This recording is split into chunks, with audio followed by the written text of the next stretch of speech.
कई बच्चों के मैसेज आ रहे हैं, सर अशुद्धि संशोधन बता दो। बहुत सरल है, कुछ भी है ही नहीं इसमें।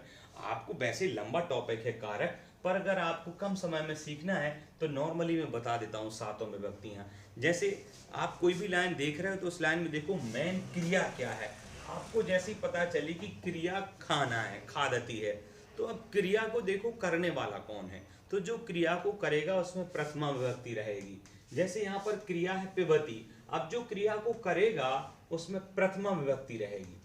अब एक बात याद रखना है, यदि मान लो ये एक नहीं है, दो लोग हैं, तो द्वितीय प्रथमा विभक्ति द्विवचन हो जाएगा, यानी मोहन राम के जैसे रामा रामौ तो मोहना मोहनौ, प्रथमा विभक्ति द्विवचन। पर ये तो क्लियर है कि कर्ता में प्रथमा विभक्ति रहेगी। और क्रिया फिर कैसी आएगी, अगर कर्ता प्रथमा विभक्ति द्विवचन का है तो क्रिया भी द्विवचन की हो जाएगी, पेविति की जगह हो जाएगा पेवता।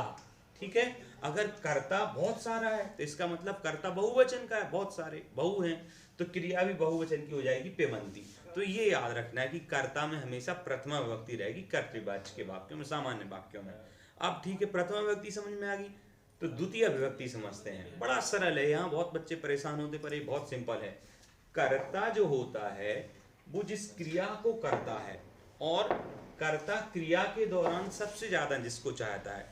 जैसे मैं अपने स्टूडेंट्स को बहुत चाहता हूँ, यहाँ वो वाला चाहना नहीं है, यहाँ चाहना है कि जो करता है, जैसे रामचंद्र जी सीता को पसंद करते हैं, ठीक है, पर एक वाक्य बोला राम रावण को मारता है। अब मैंने कहा सर इसमें कर्म बताइए क्या है, तो आपने बोल दिया सर इसमें कर्म सीता है। मैंने कहा इस वाक्य में सीता है ही नहीं, कहाँ से हो गया। तो आपने कहा सर आपने ही तो कहा था कि कर्ता सबसे ज्यादा जिसको चाहता हुआ कर्म होता है, तो रामचंद्र जी सीता को सबसे ज्यादा चाहते इसलिए सीता कर्म हुआ। अरे बेटा नहीं, कर्ता क्रिया करते हुए जिसको सबसे ज्यादा चाहे वो है कर्म। यानी रामचंद्र रावण को मार रहे हैं, तो मारने की क्रिया करते समय सबसे ज्यादा उन्हें क्या चाहिए, सीता चाहिए कि रावण। भाई जब तक रावण नहीं होगा मारेंगे कैसे। ठीक है ना। तो कर्ता क्रिया के दौरान सबसे ज्यादा जिसको चाहता वो होता कर्म, और उसमें आती द्वितीय विभक्ति। कर्म पहचानने का एक और सरल तरीका है, कर्ता के आगे लिखो क्या, सॉरी क्रिया के आगे लिखो क्या या किसको। तो जैसे मैं दूध पीता हूँ, पीता हूँ क्या पीता हूँ, दूध पीता हूँ। मैं पुस्तक पढ़ता हूँ, क्या पढ़ता हूँ, पुस्तक पढ़ता हूँ। तो जो क्या आ रहा है उत्तर वही कर्म है, और उसमें आएगी द्वितीय विभक्ति। जैसे अहम पुस्तकम लिखामी, तो पुस्तक में द्वितीय आ गई। पत्रम लिखामी, तो पत्र में द्वितीय आ गई। जलम पिबामी, जल में द्वितीय आ गई। ठीक है। अब आपको जैसे मैं विद्यालय जाता हूँ, कहाँ जाता हूँ, विद्यालय जाता हूँ, तो विद्यालय में द्वितीय, तो विद्यालय की द्वितीय विद्यालयम बनेगी। इस प्रकार से द्वितीय विभक्ति हुई। अब हम तृतीय विभक्ति बताते हैं। जब भी ये बात आए कि किसी के साथ जाते हैं, तो साथ के लिए संस्कृत में सह साकम, ये आधे माह है, ठीक है ना। सह साकम सार्धम सदृशम समम, समम हो जाएगा। तो ये शब्द जब आए तो ये शब्द जिनके साथ आएंगे उनमें तृतीय है। जैसे मैंने कहा पुत्र रामेण सह गच्छति, रामेण में कौन सी आएगी, सह। सह शब्द आ गया इसलिए आगे वाले शब्द में तृतीय विभक्ति आई। मान लो राम नहीं है, पिता है, तो पिता की तृतीय जो होगी वो पित्रा होगी, पित्रेण नहीं होगी, पित्रा होगी, अलग अलग चलता है। तो सह सागम शब्द के योग में तृतीय विभक्ति आती, याद रखना है। जैसे मैंने बोला पिता पुत्र जनकेन सह गच्छति, जनक था तो जनक की तृतीय हो गई जनकेन। पर अगर पुत्र पिता के साथ जाता है तो पिता में तृतीय होगी तो पित्रा बनेगी, वो पित्रेण शब्द नहीं बनता है उसमें।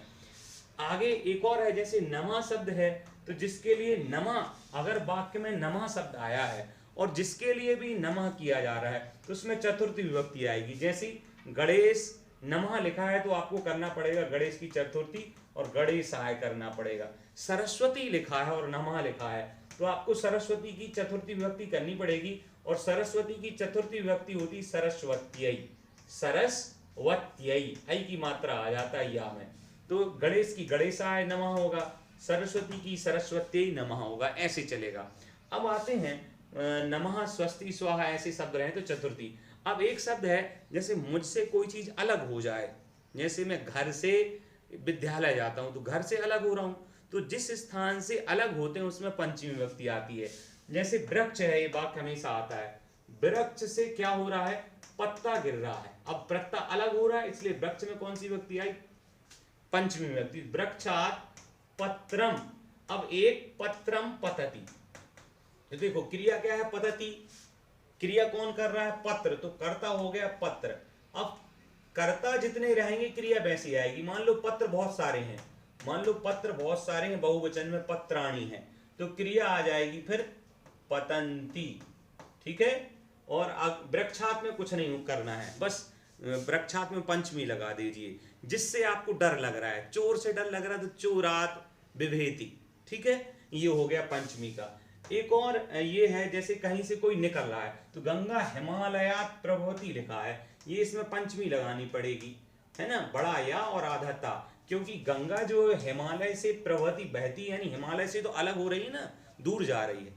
अब अलग भी नहीं हो रही, वहां से निकल रही है, तो भी आप पंचमी लगाएंगे उसमें। ठीक है।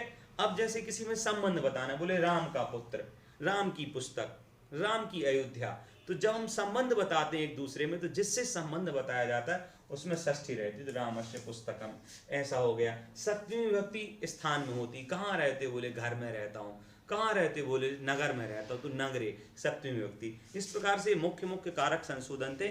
आज के लिए इतना ही।